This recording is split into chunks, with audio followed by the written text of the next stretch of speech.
너무 쉽고 흔하게 쓸 수 있어서 물의 소중함을 잊고 사는 시대를 살고 있죠. 우리는 지난 방송에서 많은 사람들을 만나며 평상시 물을 어떻게 사용하는지 알아봤습니다. 컵을 사용하면 물을 아낄 수 있다고 배웠습니다. 학교에서 양치해요? 하죠. 학교에 양치컵 있어요? 없죠. 물을 어떻게 쓰는 것 같아요? 솔직히 잠그진 않고 그냥 틀고 이렇게 계속 틀고 그냥 안 잠가요. 방법을 몰라서 못하는 게 아니고 알지만 실천이 쉽지 않았는데요.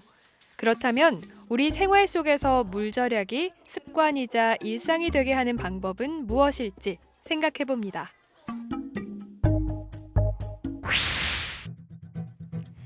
지난주 양치를 하면서 물컵을 사용해 물 절약 습관을 보여주었던 아이들 기억하시나요?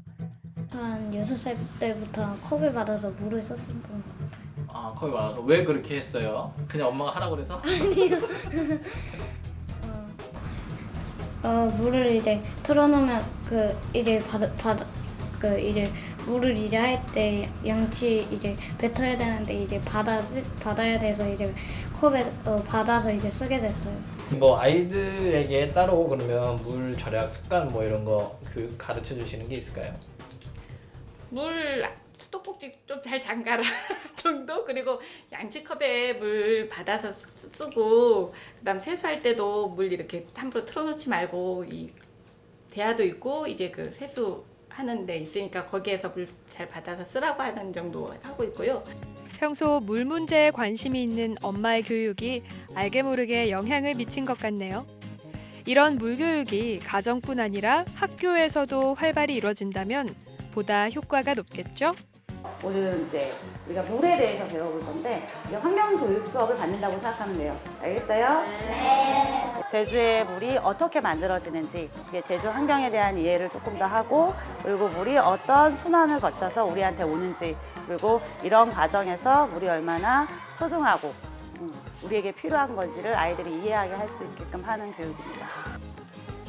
초등학교 3학년 물교육은 아이들의 눈높이에 맞춰서 흥미롭고 즐겁게 이뤄집니다. 저런 교구나 놀이 활동을 통해서 물이 그냥 내가 먹고 그냥 써서 버려지는 그 단계 이후의 단계를 좀 알 수 있게 하는 거예요. 그래서 그 버려진 물들이 다시 하수종합 처리장으로 가고 다시 또 나에게 이 물이 돌아온다는 걸 이해하게 되면 아이들이 좀 더 자기가 물을 버릴 때에도 아니면 물을 뭐 사용할 때도 이런 것들을 좀 계속 생각할 수 있으니까 그런 부분에 있는 거를 좀 자연스럽게 좀 만들어 보고 싶어서 진행하고 있습니다. 우리 아이들은 오늘 교육을 통해 무엇을 느꼈을지 궁금해집니다. 수업 어땠어요? 재밌었어요. 어떤 게 재밌어요? 그 물이 순환한다는 게 신기했고 재밌었어요. 아, 오늘 수업 듣고 나서 우리 친구가 뭐 앞으로는 어떻게 해야겠다 이런 생각이 든 게 있어요? 네, 앞으로는 이제 물을 콸콸 틀고 하지 말고 물을 잘 잠그고 물을 많이 쓰지 않을 거예요. 그럼 여러분들이 물을 아끼기 위해서 어떤 걸 할 수 있을 것 같아요? 양치할 때 수도꼭지 양치할 때 수도꼭지 잠글 수 있고 또 저희 엄마는 그냥 쌀뜨물로 국 끓여요. 그 엄마가 국 끓일 때 뭐로 끓인다고요? 쌀뜨물이요. 쌀뜨물? 네. 그래요? 그 친구 쌀뜨물로 엄마가 왜 끓인다고 생각해요? 그냥 물을 아끼려고 한다고 생각해요. 그러면 친구는 그럴 때 어떤 식으로 어떤 생각이 들어요? 어떻게 저도 절약해야 되겠다는 생각이 들어요. 그 친구도 절약해야겠다는 생각? 네. 그럼 어떤 식으로 절약해요? 저는 양치할 때 물 끄고 하고요.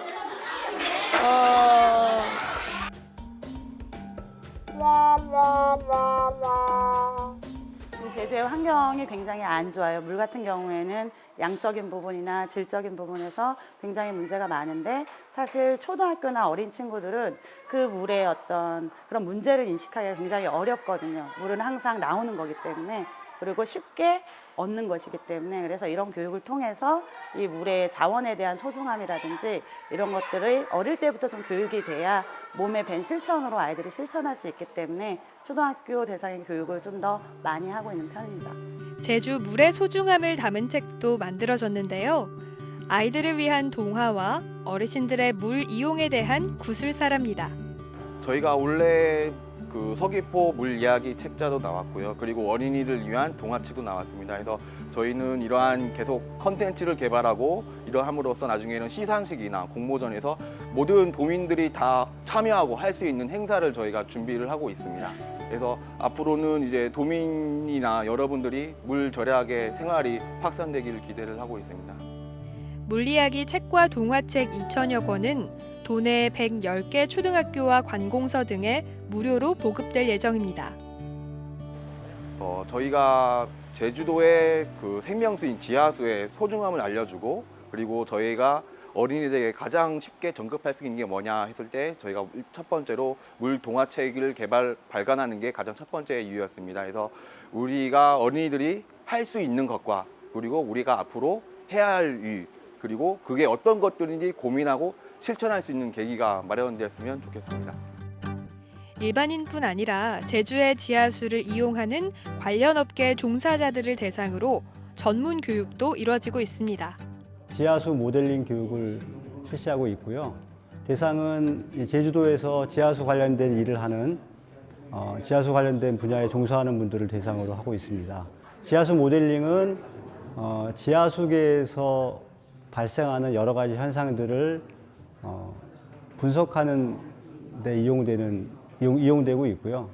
또 더 나아가서는 앞으로 어떤 변화가 있을 때 그 변화를 예측하는 데 이용되는 그런 분석 방법입니다. 소중한 제주의 물을 다루는 전문가들인 만큼 열심히 교육에 임하는데요. 산업 현장에서 지하수의 오염 방지와 보전을 위한 최일선에 있기 때문입니다. 실질적으로 지하수에 대한 그 현장에서 얻어지는 그런 경험적인 자료와 그리고 그거를 이제 이런 예측 모델을 통해서 우리가 구현하면서 이제 현상들을 파악을 하게 되면 좀 더 정확하게 지하수를 보전 관리하는 데 도움이 되지 않을까 싶습니다. 지금 현재는 아무래도 오염에 대한 부분들이 많은데 이번에 배웠던 오염 추적 같은 거를 활용해서 좀 더 오염에 관련된 부분은 좀 더 세부적으로 예측해서 방지할 수 있지 않을까 생각하고 있습니다. 부모와 아이들이 함께 숲을 찾았습니다. 바로 온 가족이 함께하는 물 환경 교육에 참가하기 위해서랍니다. 한라산과 지하수라는 주제를 가지고 제주도에 내리는 비가 한라산을 포함해가지고 어떻게 침투되는지 함영량에 대한 그런 것들을 알아보는 시간이었습니다. 자, 지금부터 물을 길어갖고 빨리 걸으면 물이 다 엎질러져. 그래서 옛날에 어르신들이 물어먹을 보면 이렇게 주둥이가 굉장히 작았어요. 이 돌길이라 물이 많이 엎질러지고 위험했기 때문에 이렇게 했던 거예요. 예고는 그렇진 않지만 빨리 걸으면 물 다 엎질러져. 자, 지금부터 각자의 통에 물을 기릅니다. 시작! 작은 그릇에 물을 담고 천천히 걸어가 2리터 물병 하나를 채워보는데요. 말처럼 쉽게 채울 수 없을 것 같죠? 지금은 이렇게 수도만 틀어도 물이 이렇게 풍족하게 사용할 수 있는 그런 시대가 되어 있지만 예전에는 그러지를 못했잖아요. 그래서 아이들한테 물의 소중함을 알려주기 위해서 옛날에 어르신들이 물을 이렇게 떠나르던 그런 것들을 이제 자그맣게 용기를 만들어서 물을 떠서 물항에 담는 그런 실험을 쉽게 이해하게 놀이로 진행을 한 겁니다. 가족 프로그램인 만큼 아이들뿐 아니라 부모님들에게도 의미 있고 유익한 시간이었습니다. 우리가 그냥 모르게 쓰던 물이 얼마나 소중한지 다시 한번 모르는 부분을 많이 일깨워 주신 것 같아요. 네. 아껴 써야겠다고 생각했어요. 알고 느끼는 만큼 보인다고 하죠. 각계각층 모든 이들이 물의 소중함을 알고 느끼게 하는 꾸준한 물 환경 교육과 실천 노력이 우리에게 필요합니다. 소중한